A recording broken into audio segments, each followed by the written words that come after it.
La drague directe, pure et dure, pas de censure. Bienvenue dans le Coach Drague Podcast. Cher auditeur, dans cet épisode du Coach Drague Podcast, je vais partager avec toi un petit message audio que j'ai reçu sur WhatsApp de la part d'un pote.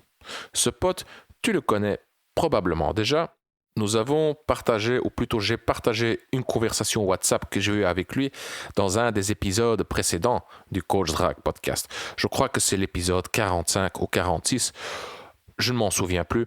En tout cas, je publierai le lien vers cette première conversation WhatsApp en dessous de ce podcast-ci sur le site du Coach Drague Podcast. Alors, le message que je vais partager aujourd'hui avec toi, il est juste marrant. Il ne contient pas de conseils, c'est du pur divertissement et j'ai surtout kiffé la dernière histoire. Oui, avant que j'oublie, je dois te situer un peu le contexte de la première histoire ou du début de son message. Il y a quelque temps, mon pote a eu un accident. Il a cassé le frein de sa bite. Tu sais, en dessous de ton gland, tu as une petite peau qui lie ton gland à ton pénis. Et si tu baisses trop fort, ça peut se déchirer, ça peut casser. Et c'est ce qui lui est arrivé. Lors d'une partie de jambes en l'air ou d'une pipe, je ne sais plus, il était déchaîné. Et ce frein, a pété, quoi. Et donc, ça commence. Il y avait plein de sang partout. C'était un peu une scène d'horreur. Voilà. Donc, avec cette petite explication, tu pourras mieux comprendre le début de son message. Et nous, chers auditeurs, on se voit dans le prochain épisode du Coach Drague Podcast. Amuse-toi et à demain. Ah mais quelle petite soirée hier. J'ai pas baisé, mais il y avait deux raisons pour ça.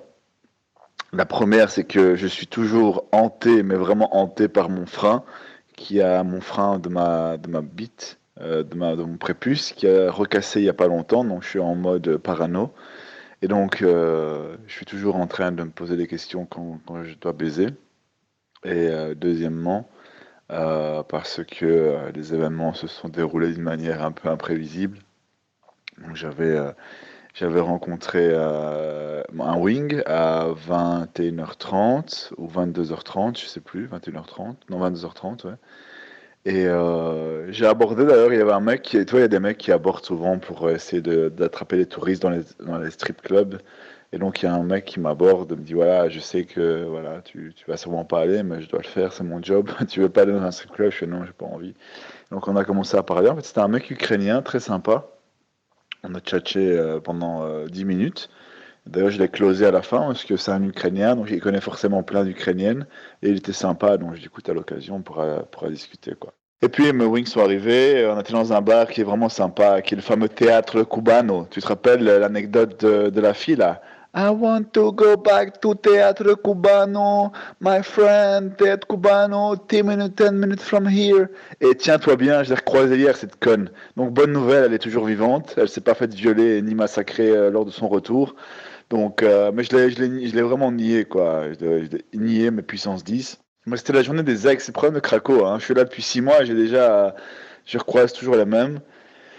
Et donc, dans le club, en fait, j'avais une fille de Tinder à qui j'avais parlé, qui était là, qui me dit, ouais, je suis là au Cubano, je serai avec ma copine, j'ai une robe rouge. Donc, j'ai été lui parler, mais je sais pas, elle était pas super emballée, quoi. Enfin, elle était pas super en énergie. Ce qui donnait l'impression qu'elle était pas emballée, mais finalement, vers la fin, elle me dit, oui, viens avec nous, viens dehors, on va parler. Et j'allais les suivre, mais je sais pas, elle mettait 1 heure à commander. Et donc à un moment donné, je fais écoute, moi je rejoins mes amis 2 minutes, dès que tu as commandé, finalement, viens me chercher.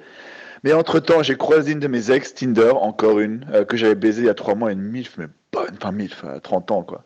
Mais bonne, elle était habillée en mode teenager, là, puis elle danse super bien la salsa.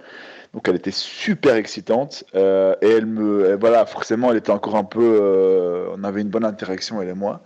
Donc elle était super sur moi, enfin elle était complètement collée, elle me touchait la bite, enfin c'était super chaud. Ça me faisait un peu chier parce que d'une part moi je l'avais déjà baisé donc j'avais plus forcément la grande motivation et puis il y avait tellement de bonasses. Ouais, je me suis dit ouais, j'ai pas envie de la foutre. En fait elle était normalement avec une copine qui devait la rejoindre mais elle est pas venue finalement. Donc voilà, donc je voulais pas la laisser toute seule, et puis je l'aime bien cette fille, donc voilà, je me suis un peu laissé entraîner. Euh, et alors, vers 2 heures, on a été dans un autre club. C'était une soirée coréenne, c'est vraiment bizarre quand il y a des Coréens, ils sont vraiment chelous ces gens-là. Et vers 2 heures, en fait, je me dis, ouais, c'est bon, on y va. Et je me dis, ouais, on y va, on va baiser, quoi. Mais en fait, elle travaillait le lendemain à 9 heures, donc elle me dit, ouais, non, je dois retourner. Ben, je dis, ok, c'est pas grave, parce que moi, j'avais vu des cibles dans le bar où on était avant. Donc je fais, ok, c'est pas grave, prends le taxi. Et moi, je me suis cassé. Et là, je revenais dans le bar où j'étais, et j'avais croisé 2, 3 cibles, et j'ai abordé notamment 2 filles qui étaient toutes les deux intéressées. Mais voilà, j'ai dansé avec les deux en même temps, tu vois, je les ai tournés, etc. Mais ouais, bon, bah, j'ai un peu perdu mon focus et aussi perdu ma lucidité parce que je devenais un peu bourré, donc finalement, ça n'a rien donné. Et je suis dans un autre club, mais là, c'était vraiment à la fin, quoi. Il y avait que des mecs, c'était vraiment pas la peine. Donc après, je suis rentré vers chez moi, et là, il y avait une fille, putain, déconner, quoi. Il y avait une fille qui ressemblait vraiment à rien, qui était à l'arrêt de bus, et là, je lui fais. Enfin, elle parlait pas un mot d'anglais, elle allait bosser, c'était une cate, quoi, vraiment dégueulasse. Et je lui fais, ouais, ok, t'as qu'à venir chez moi. Elle ne comprenait pas, donc j'essayais avec mon polonais basique, tu vois, je fais, ah, doma 20 minutes. Alors elle voulait pas, elle comprenait pas, donc à un moment donné je me suis cassé. Et là je vois qu'elle me suit en fait, tu vois. Je fais, ouais, allez, viens, come on, c'est bon. Bref, je sais pas comment j'arrive à la ramener chez moi, mais j'arrive à la ramener chez moi. Et je mets Google Translate rapidement, et là je commence à lui poser des questions, genre, ouais, t'as déjà baisé? Alors elle est là, nia, nia, nia. Donc elle était vierge, je sais pas quel âge elle avait, on bah, t'es pas en dégueu. Alors je fais, ok, now, get naked. Tu vois, sur Google Translate.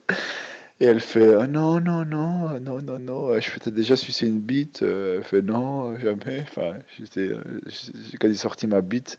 Ouais, la fille était complètement sobre, tu vois. Elle allait bosser, donc elle était complètement pas dans le mood. Je peux comprendre. Donc finalement, après un moment donné, elle est repartie. Et moi, je me suis couché parce que j'étais complètement bourré. Voilà. Une soirée assez mouvementée.